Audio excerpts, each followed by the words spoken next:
Social മീഡിയയുടെ ഈ കെണി എത്ര സ്ത്രീകൾ, എത്ര പെൺകുട്ടികൾ തിരിച്ചറിയുന്നുണ്ട് എന്ന കാര്യത്തിൽ സംശയമുണ്ട്. നമ്മൾ അറിയാതെ തന്നെ നമുക്ക് ചുറ്റും കെണി വിരിച്ചിരിക്കുന്ന പലരും സ്നേഹത്തിന്റെയും പ്രണയത്തിന്റെയും കെയറിങ്ങിന്റെയും ഒക്കെ രൂപത്തിലായിരിക്കും നമ്മുടെ മുമ്പിൽ വരുന്നത്. ഇപ്പോഴത്തെ ഈ മനോരോഗികളുടെ ഏറ്റവും വലിയ അസുഖം കെയറിങ് ആണ്. അവർ സ്ത്രീകൾ ആഗ്രഹിക്കുന്നത് കെയർ ആണെന്ന് മനസ്സിലാക്കി അവരങ്ങ് കെയർ ചെയ്യുകയാണ്. തൻ്റെ ഭർത്താവോ തൻ്റെ വീട്ടുകാരോ നൽകാത്ത കെയർ ഒരുത്തൻ നൽകുമ്പോൾ അവരങ്ങ് വീണു പോവുകയാണ്. പ്രിയപ്പെട്ട സഹോദരിമാരെ, ജീവിതത്തിൽ പ്രശ്നങ്ങൾ ഉണ്ടാവും. ആ പ്രശ്നങ്ങൾ നിങ്ങൾ പരിഹരിക്കാൻ ശ്രമിക്കുക.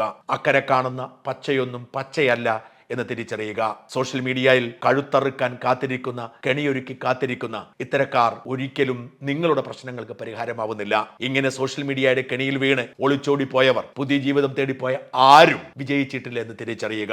അതൊക്കെ വെറും അക്കരപ്പച്ച മാത്രമാണ്. നിങ്ങൾ ആഗ്രഹിക്കുന്ന മാതിരി നിങ്ങളുടെ പങ്കാളി നിങ്ങളെ കെയർ ചെയ്യുന്നില്ലെങ്കിൽ അത് അവരുടെ കുറ്റമല്ല, ജീവിതത്തിന്റെ നെട്ടോട്ടത്തിൽ സംഭവിക്കുന്നതാണ്. എല്ലായിടത്തും ഇത് തന്നെയാണ് സംഭവിക്കുന്നത്, നിങ്ങൾ അറിയുന്നില്ല എന്ന് മാത്രം. അതുകൊണ്ട് ദയവായി സ്വന്തം ജീവിതം ഇല്ലാതാക്കാൻ ഇത്തരം സോഷ്യൽ മീഡിയ കെണികളിൽ വീഴാതിരിക്കാനുള്ള ജാഗ്രത കാണിക്കുക.